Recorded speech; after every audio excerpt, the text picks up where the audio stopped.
Latest episode দেখুন একদম add free.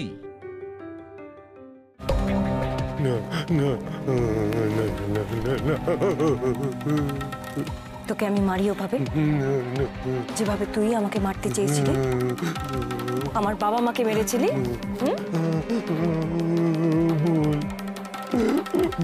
ভুল করেছি, খুব বড় ভুল করেছি, আমাকে ক্ষমা করে দাও, আমাকে দয়া করে প্রাণে মেরো না। একদম চুপ।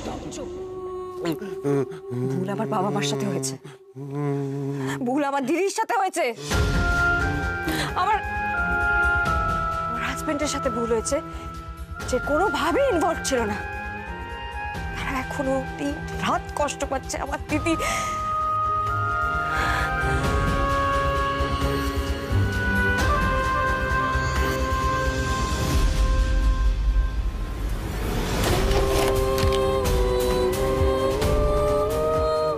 আমি চাইলেই না এক্ষুনি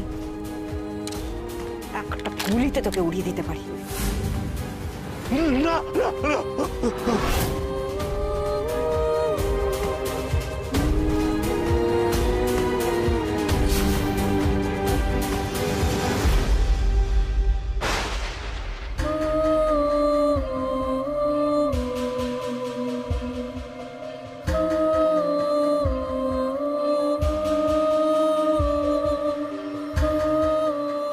আমি আমার হাত নোংরা করব না। আমাকে তো আমার পরিবারের কাছে ফিরে যেতে হবে, আমার দিদির কাছে, আমার হাজবেন্ডের কাছে। তার চেয়ে বরং আমি একটা খেলা দেখাই।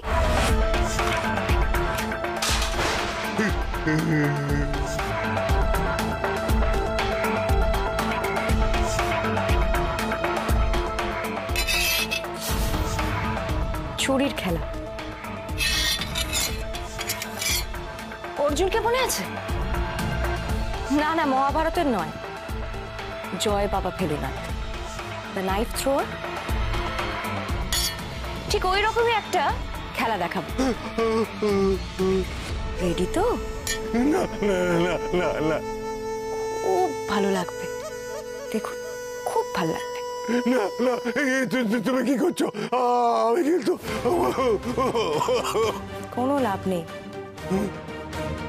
এটা রিসর্টের একটা ফাঁকা গোডাউন, পেছন দিকে। এখানে কেউ আসবে না, তবে আসবে পুলিশ। আমি খবর দেব, তারপরেই আসবে। এটা হচ্ছে আমার মায়ের মৃত্যুর শাস্তি।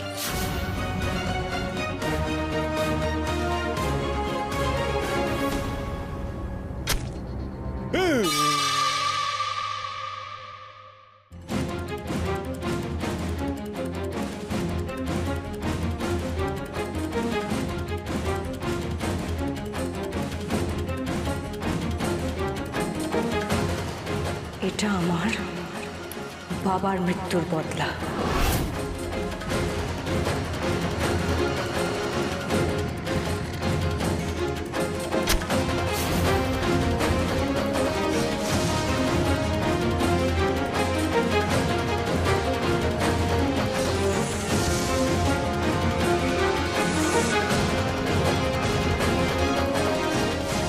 এটা আমার দিদির ওপর অন্যায়ের শাস্তি।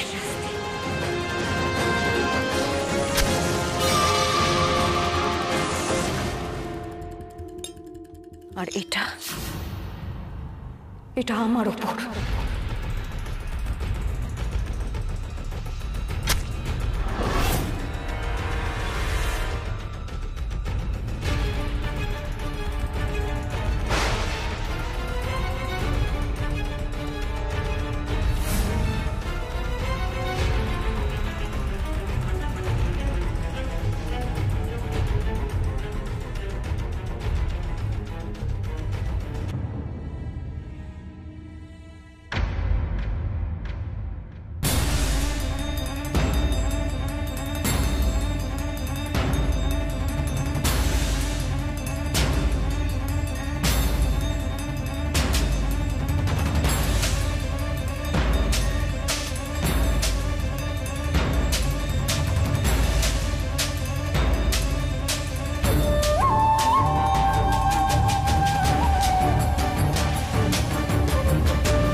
ভুবনডাঙ্গা ইকো রিসর্ট, কিচেনের ঠিক পেছনের গেটটা।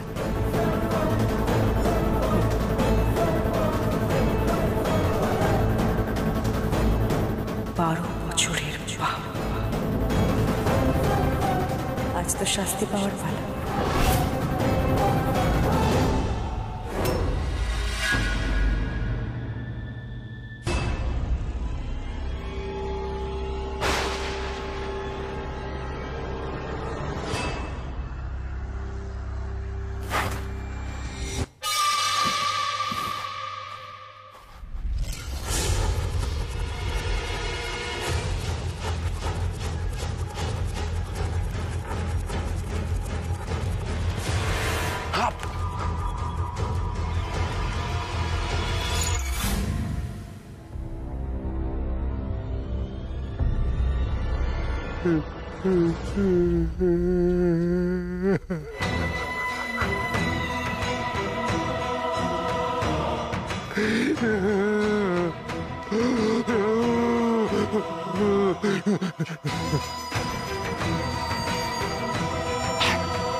না পেলাম না, এত বড় রিসর্ট কোন ঘরে ঢুকেছে বোঝা সম্ভব না, আর কেন এসেছে সেটাও বুঝতে পারছি না। পেলাম না, সব তোমার জন্য হলো জানো তো। আমি কি করেছি? তুমি কি করেছো? আমার হাত ধরে তখন আটকে দিলে, জিনিকে দেখতে পেলাম না, এখন জিনি হারিয়ে গেছে, কি করে খুঁজবো ওকে? বারবার তোমাকে বুঝিয়েছি যে এটা সম্ভব নয়, জোর করে সবকিছু হয় না। তারপরেও তুমি আমার গাড়িতে উঠলে, আমার পিছু করলে, আমায় ফলো করতে করতে চলে এলে। আমার এখন মনে হচ্ছে অনামিকা তোমাকে গাড়িতে দেখেছে, ওর কিছু সন্দেহ হয়েছে, ও আমাকে ফলো করেছে। আরে তো এখন কি করব? আমি হারিয়ে গেছে, আমি এখন অনামিকাকে খুঁজবো না, আমার কনফারেন্স অ্যাটেন্ড করবো। আমি কি ঝামেলায় পড়লাম তোমাদের জন্য।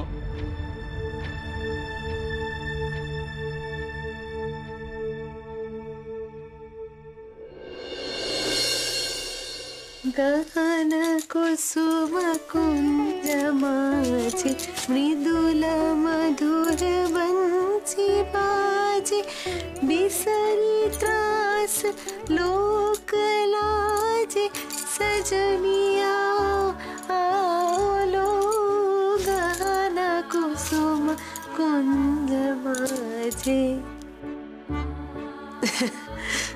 আজ কি মজা হলো বলো? আইস মিন্টিটা দারুণ খেলাম, খুব ভালো ছিল। কতদিন পরে খেলাম, বাইরে বেরোলাম। আবার যাবো আমরা, হ্যাঁ আবার যাব। ভাগ্যে স্বরূপ এলো, নাহলে আমার তো মনেই পড়তো না। আমাকে আবার নিয়ে যাবি তো? হ্যাঁ যাবে তো, নিশ্চয়ই যাবে, আবার যাবে। কি মজা। আর শোনো, একটা কথা বলবো, আমি না তেতো ওষুধ খাবো না। হ্যাঁ আমি সত্যি বলছি, আমি এমনি এমনি ভালো হয়ে যাব। আমার কিচ্ছু লাগবে না, আমার ওষুধপত্র ইঞ্জেকশন আমার কিচ্ছু লাগবে না। এইরকম মাঝে মাঝে তোমরা আমাকে বেড়াতে নিয়ে যাবে, দেখবে আমি সত্যি এমনি এমনি ভালো হয়ে যাব। যাবে মা, নিশ্চয়ই বেড়াতে নিয়ে যাবে। আর ওই তেতো ওষুধ তোমাকে খেতে হবে না, অনামিকা সবাইকে বারণ করে দিয়েছে না তেতো ওষুধ খাওয়াতে। আর বেড়ানোর তো এই সবে শুরু, এরপর তো বেড়ানো চলবে, অনেক বেড়াবে। সত্যি সত্যি কি খুশি হয়েছি আমি, কি খুশি হয়েছি। आओ आओ सजनी वृंद।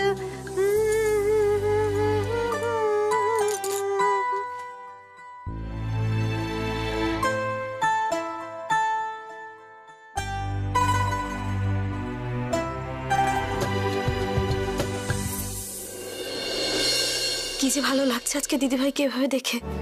সত্যি দিদিভাই যেন সব সময় এমন থাকে, সব সময়।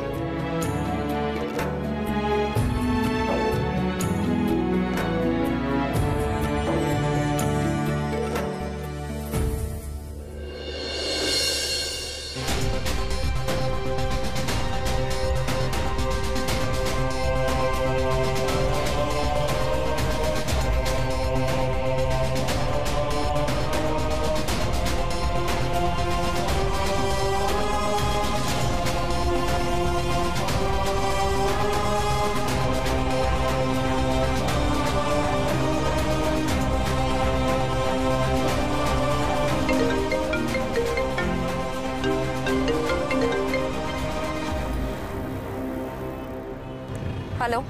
হ্যালো ম্যাডাম, ম্যাডাম বলছি এই মিনিস্টারকে মৃত অবস্থায় পাওয়া গেছে ম্যাডাম। আর ম্যাডাম উনি নিজের বন্দুক দিয়ে নিজেই মাথায় গুলি চালিয়ে দিয়েছেন।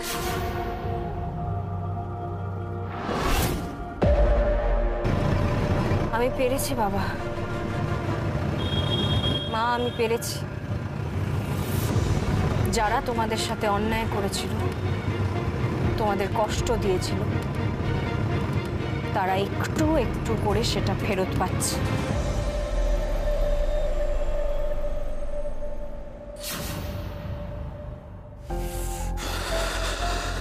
এত লেট হয়ে গেল, যিনি এখনো আসছে না, কি ব্যাপার তো? চিনি,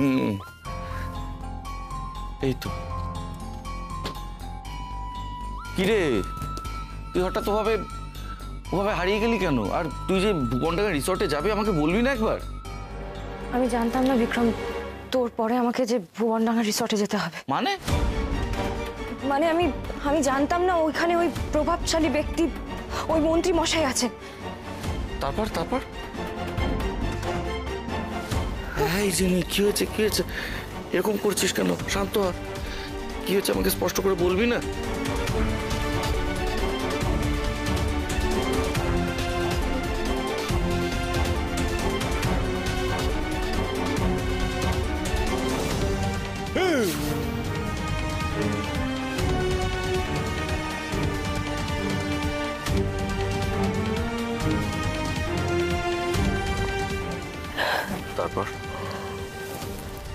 তারপর আমি জানতে পারি যে ওই মন্ত্রীমশাই নিজেকে গুলি করে সুইসাইড করেন।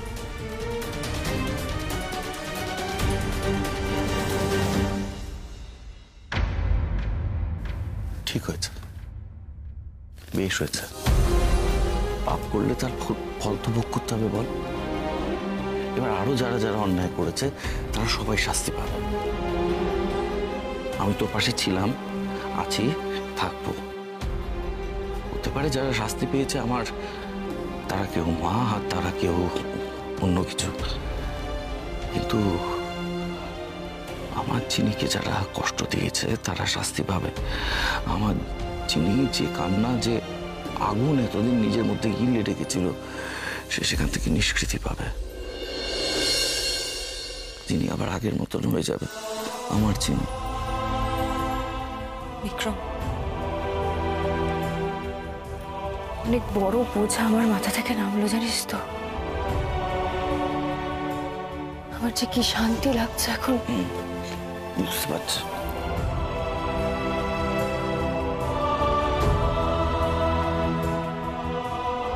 না, তোমাদের এই সুস্থ সম্পর্কের মাঝে আমার না থাকাই উচিত।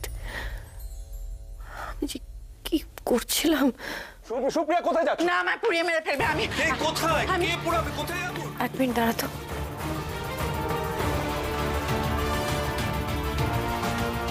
সুপ্রিয়া মেরে ফেলবে আমাকে, আমায় মেরে ফেলবে। সুপ্রিয়া কোথায় যাচ্ছ? না, আমায় পুড়িয়ে মেরে ফেলবে। আমি কোথায়? কে পোড়াবে? কোথায় আগুন? মাথাটা পুরোপুরি বিগড়ে গেছে মনে হচ্ছে। চাকে, তার মানে আর বেশি দেরি নেই, সবটাই এবার আমার হাতের মুঠোয়। আমি যাব না ওখানে, আমি ওখানে যাব না। না, আমি যাব না ওখানে, আমি যাব না। মনি কি হচ্ছে? কি কোথায় আগুন? এখানে আরে কেউ দেখতে পাচ্ছে না। আমি যাব না বাবা। মণিমা শোনো, আমার কথা শোনো। যাবো না। তোমার কেউ কোনো ক্ষতি করতে পারবে না। দেখো আমরা সবাই আছি, তুমি একবার তাকিয়ে দেখো মণিমা, প্লিজ দেখো না। তোমার কেউ কোনো ক্ষতি করতে পারবে না, কোথাও আগুন লাগেনি। আমার কথাটা একবার বিশ্বাস করো প্লিজ। না, বিশ্বাস করবো না তোমাদের কথা। তোমরা কেন আমার কথা বিশ্বাস করো না? আমি সব সময় বলছি ওরা আগুন জ্বালিয়ে রেখেছে, ওরা আমাকে পুড়িয়ে মারবে। তোমরা দেখতে পাচ্ছ না? এই দেখো আগুন, এই দেখো আগুন, এই দেখো জ্বলে যাচ্ছে, এই দেখো পুড়ে যাচ্ছে। থাকবো না বাবা, থাকবো না। আমি থাকবো না, আমি থাকবো না। শান্ত হও, আমার কথা শোনো। আমি বলছি শোনো। কিচ্ছু হবে না তোমার। তুমি এসো আমার সাথে, এসো আমার কথা শোনো। তুমি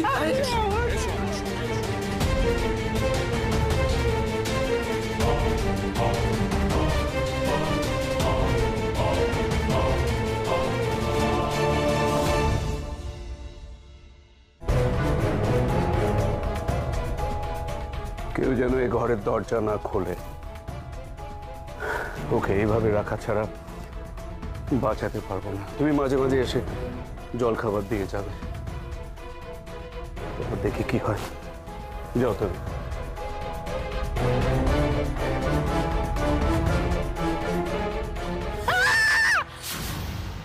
বাইরে যাবো, আমাকে বাইরে যেতে দাও, আমাকে বাইরে যেতে দাও। আগুন জ্বলছে, আগুন জ্বলছে, পুড়িয়ে মারবে আমায়, পুড়িয়ে মারবে আমায়।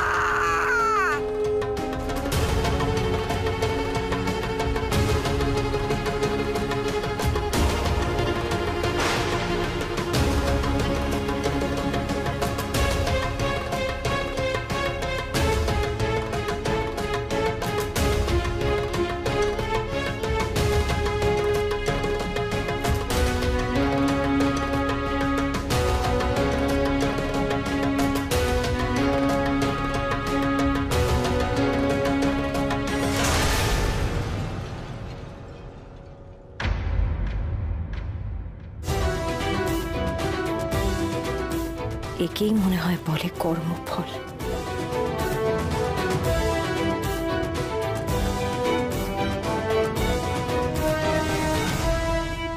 তুমি ঠাম্মি কি দেখছিস রে? পাপ কখনো বাপ কেউ ছাড়ে না। ধর্মের কল বাতাসে নড়ে, এটাই তো স্বাভাবিক। হ্যাঁ, আর ওদের এই অবস্থা দেখে একটু কষ্ট পাস না? ওদের এটা শাস্তি নয়। আর সত্যি যদি ওরা ওদের মধ্যে অনুশোচনা অনুতাপ আসে, তাহলে বুঝবি যে ঈশ্বর মঙ্গলময়, তিনি ওদের ক্ষমা করে দিয়েছেন। একদম কষ্ট পাবি না। তুই তো সেটাই চাস, তাই না? একদম কষ্ট পাবি না, বুঝেছিস? পাপের ফল ওদের ভোগ করতে দে, ওরা ভোগ করুক। হ্যাঁ, ওরা ভোগ করুক।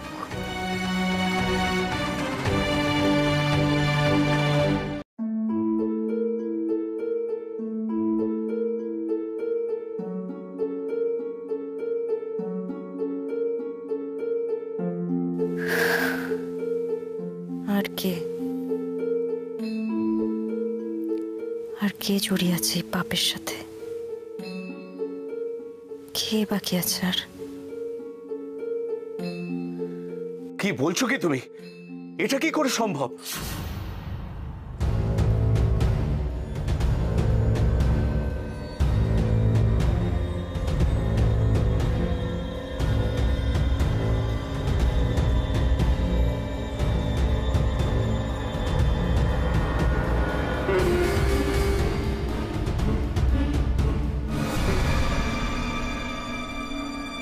মিনিস্টার আত্মহত্যা করেছে? শোনো, তোমার কথায় বুঝতে পারছি ওকে এমন মানসিক নির্যাতন করা হয়েছে যাতে ও আত্মহত্যা করতে বাধ্য হয়েছে। এবার তো মনে হচ্ছে নেক্সট টার্গেট আমি। রাখো ফোনটা, রাখো তুমি।